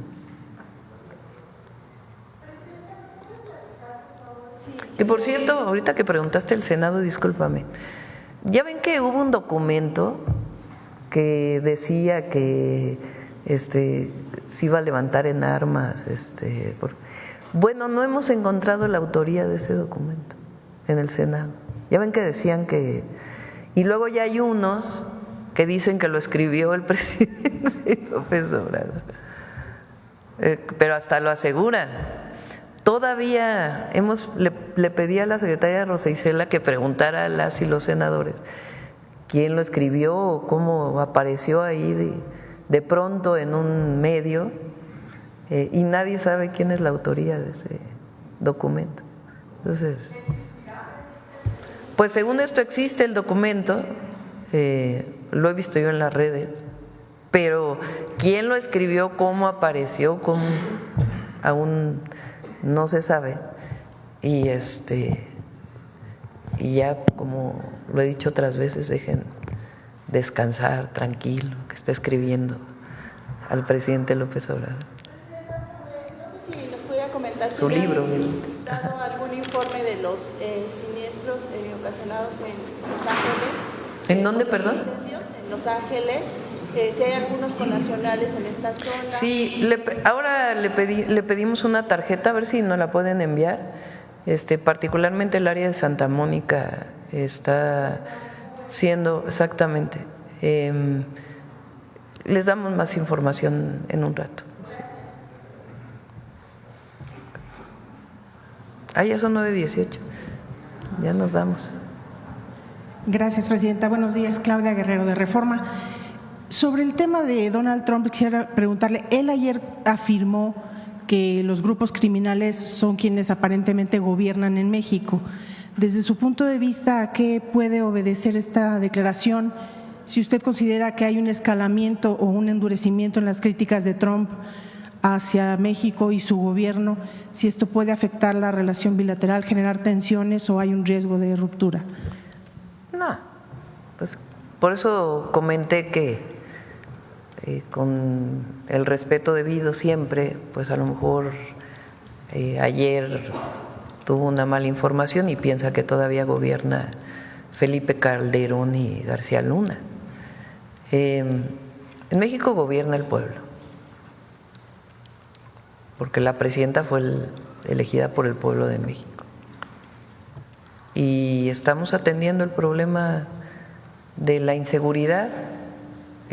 Mañana vamos a dar los resultados del cierre del 2024 y vamos a colaborar y entendernos con el gobierno del presidente Trump, estoy segura de ello, defendiendo nuestra soberanía como país libre, independiente, soberano, y colaborando en todo lo que podamos colaborar, desde los temas comerciales, que estoy segura que nos vamos a entender también, hasta los temas de seguridad, de migración, y lo que nos interesa mucho, que es que pare la entrada de armas de Estados Unidos a México, porque 75% de las armas incautadas, mañana van a ver el dato de la cantidad de armas que se han incautado, vienen de Estados Unidos. Entonces, por supuesto que vamos a colaborar, y además por razones humanitarias, en todo lo que tenga que ver con trasiego de drogas, pero nos interesa muchísimo que también se atienda la entrada de armas de Estados Unidos a México. De continuar estos ataques y en caso de que Trump la invite a su toma de posesión, ¿usted asistiría? Pues todavía no nos han invitado. Ayer también leía que, ¿cómo que no han invitado a la...? Ya lo veremos. Si hay invitación y repito, yo pienso que va a haber una buena relación. No veo por qué pueda haber una mala relación. Yo creo que el presidente Trump tiene su manera de comunicarse. Pero es una acusación grave, ¿no, presidenta? Decir que el narco gobierna en México. Sí, pero es falso. Es falso. En otro tema quisiera preguntarle, presidenta, a pesar de los esfuerzos que ha realizado el gobierno federal desde el sexenio anterior y en esta administración, prevalece la venta de huachicol en algunas de las autopistas de las carreteras del país. Preguntarle si tienen detectada esta actividad ilegal, si tienen contemplado realizar algún operativo especial, ¿cómo van a enfrentar este problema? Estamos trabajando el tema del huachicol, que obviamente disminuyó muchísimo desde que Octavio estuvo en Pemex y con el presidente López Obrador. aunque todavía hay un porcentaje. Entonces, se está atendiendo de diferentes formas, con la CEA, con Profeco, en caso de que gasolina ilegal se esté vendiendo a las gasolineras, por eso es Profeco, y también lo que tiene que ver con la intermediación de almacenamiento y distribución de combustibles, en el caso privado. Se está atendiendo obviamente desde Pemex, logística, y por el gabinete de seguridad. Y en particular esto que de la venta de combustibles en algunas carreteras que existe, lo está atendiendo la Guardia Nacional, está trabajando en este esquema y se va a atender. Desde su punto de vista, ¿qué ha faltado? Porque al final estos puntos de venta clandestina están a la vista de todos. ¿Qué ha faltado para terminar con esto? Pues más bien, ¿qué vamos a hacer, no? Más que qué ha faltado, pues tiene que eliminarse toda la venta ilegal de combustible. Presidenta, en los días anteriores circuló una información en la que se aseguraba que la línea aérea TAR había retirado su interés de seguir participando con Mexicana de Aviación y prácticamente la habría dejado sin aeronaves para seguir operando. ¿Es cierta esta versión? ¿Qué información tiene usted sobre este tema? Hoy en la tarde vamos a tener una reunión con Sedena de todas las empresas, Tren Maya, los hoteles, los aeropuertos y Mexicana de Aviación. Están los adversarios de la oposición así, pero ya tronó Mexicana, ¿no? Que la presidenta del informe de los recursos públicos, no hay aviones, ya se acabó. Pues no, Mexicana tiene larga vida. Mexicana de Aviación es la línea aérea del pueblo de México. Y hay una revaluación porque se acabó una parte del contrato de renta, entonces está haciendo un proceso de evaluación en lo que llegan las nuevas aeronaves. En el periodo que estuvo operando Mexicana, como cualquier empresa, cuáles fueron las líneas más rentables, cuáles fueron las líneas menos rentables, cómo hacer el nuevo plan de negocios aprovechando este periodo que terminó la renta de estas aeronaves. Eso es todo, no hay más que eso. Lo que ellos quieren es que se nos olvide qué pasó con Mexicana de Aviación y todas las empresas del Estado. Y eso hay que estarlo recordando permanentemente. Las vendieron, ahí sí hubo fraudes. En el caso de Mexicana dejaron en el desamparo a los trabajadores, declararon la quiebra y quien recupera, le da una alternativa a los trabajadores. Mexicana de Aviación es el presidente López Obrador, se crea una empresa que está en la Secretaría de la Defensa Nacional y la empresa está bien. Nada más que en este periodo, cuando se terminó el periodo de renta de estas aeronaves, pues toman una decisión que me parece muy acertada, decir, a ver, está empezando el año, vamos a ver cuántas aeronaves recuperamos de su renta, cuáles son las rutas que vamos a seguir. El día de hoy me lo van a presentar, pero todas las empresas, Tren Maya tuvo también venta de boletos récord en vacaciones, fue muy, muy visitado, y los hoteles que ya están funcionando también tuvieron una ocupación importante. Entonces no se preocupen los adversarios y menos se preocupe el pueblo de México. Mexicana tiene larga vida. Gracias, presidente. De que se está complicando el reembolso para pasajeros que ya habían pagado. Sí, pero que no se preocupen, además hay que ver qué redes sociales también y qué tan cierto es todo lo que plantean. Nosotros hemos estado revisando, porque constantemente revisamos todas estas tendencias que suben particularmente en la red X, que por cierto cada vez se usa menos. La red X, también tenemos informes sobre ello. Muchas de estas tendencias se levantan a partir de troles, de bots, que muchos de ellos vienen desde narcopresidente, narcocandidata, etcétera, etcétera, ¿no? Hay cuentas, incluso que son cuentas nodo, a partir de las cuales se generan todos estos esquemas, ¿no? Entonces hay que ver qué tan cierto es esto de no reembolso. Si hay algún caso se va a reembolsar, que no se preocupen. Y si mañana se puede y si no el lunes, presentamos el resultado de todas estas entidades públicas que hoy son empresas ubicadas en la Sedena y cuál es su plan hacia el futuro, incluida Mexicana de Aviación.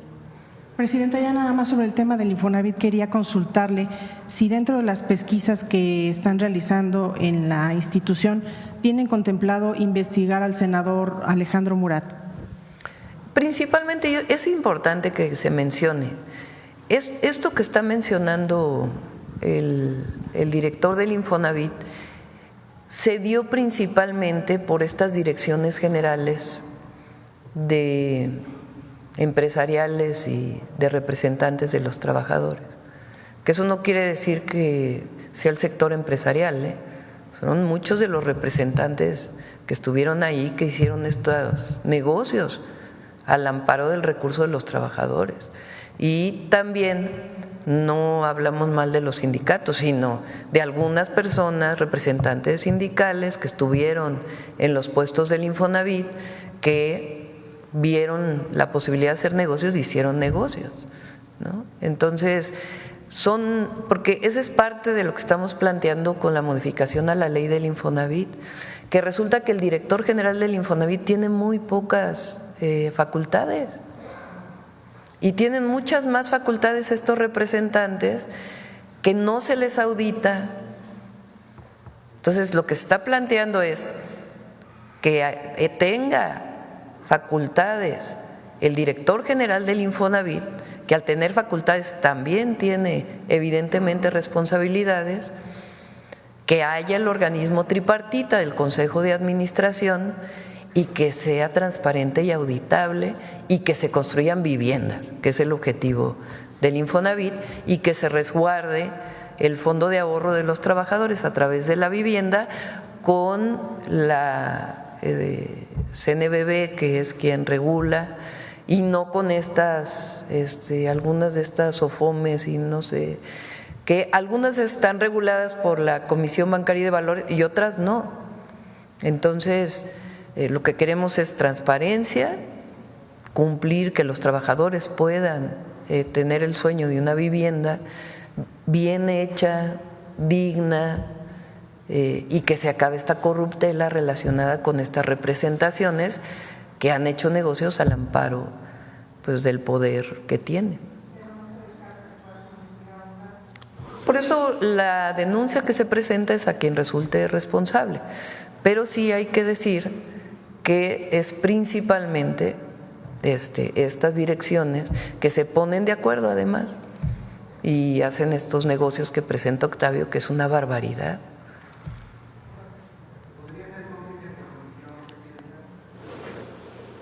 Pues esto ya le corresponde a la Fiscalía, pero a nosotros nos corresponde decir por qué se está cambiando la ley del Infonavit, lo que encuentre el Infonavit de actos de corrupción, pues presentarlos debidamente ante la Fiscalía, porque resulta que tampoco, o sea, la auditoría interna del propio Infonavit pues son ellos mismos. Entonces, por eso se está cambiando la ley, y que la Auditoría Superior de la Federación puede estar haciendo auditorías de manera permanente para que pues no se caiga en estas circunstancias. Bueno, ya son 9:30, ahora sí nos tardamos muchísimo. Vamos a cerrar con ¿quién es quién? Las mentiras. No, ya no es quién es quién, con detector de mentiras. Con su permiso, Presidenta, buenos días a todas y todos. Las ciudadanas y los ciudadanos tenemos el derecho a recibir información veraz y sin embargo, medios de comunicación, comentaristas y hasta políticos de oposición promueven desinformación, mentiras y tergiversaciones. En Infodemia MX detectamos que desde enero de 2020 se reciclan mentiras sobre falsos gasolinazos y, paradójicamente, quienes propiciaron el alza de los precios de los combustibles en gobiernos anteriores hoy mienten denunciando falsos aumentos de los precios de las gasolinas, con un coro de medios y comentaristas que se esfuerzan por tergiversar la realidad. Además, quienes en el pasado privatizaron las empresas del Estado, hoy las atacan con mentiras luego de que volvieron a ser de todas y todos los mexicanos. ¿Qué intereses hay detrás de estas mentiras? Veamos el video del detector de mentiras de esta semana.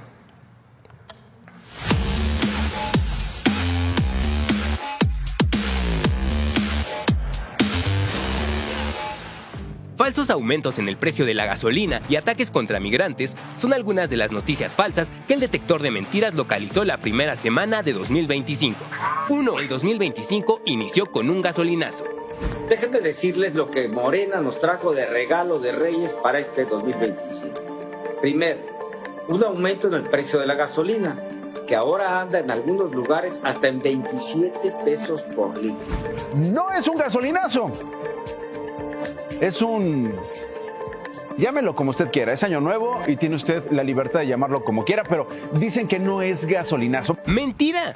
Medios de comunicación, comentaristas y usuarios de redes sociales aseguraron falsamente que el aumento en el impuesto especial sobre producción y servicios provocará un incremento en los precios de la gasolina. El 3 de enero de 2025, el titular de la Profeco, Iván Escalante, aclaró que el precio de la gasolina regular en términos reales disminuyó un 0.4% en los primeros 3 meses del gobierno de la presidenta Claudia Sheinbaum.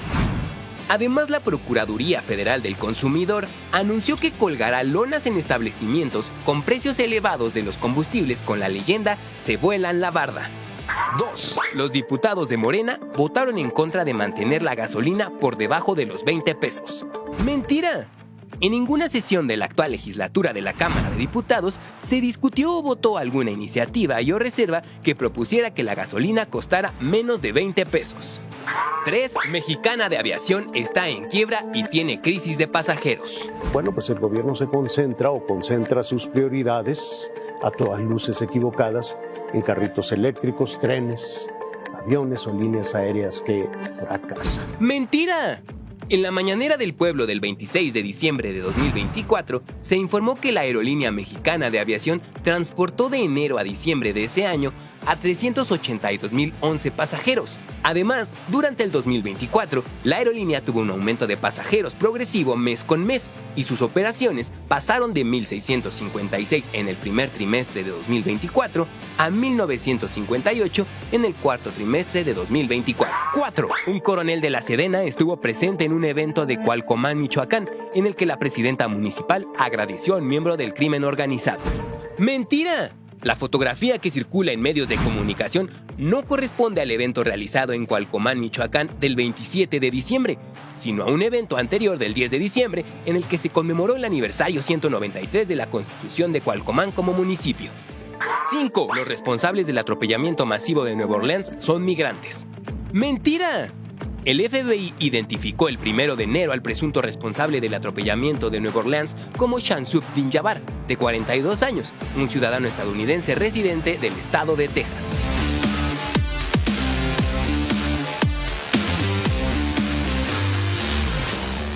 Muchas gracias. Hasta la próxima, Presidenta.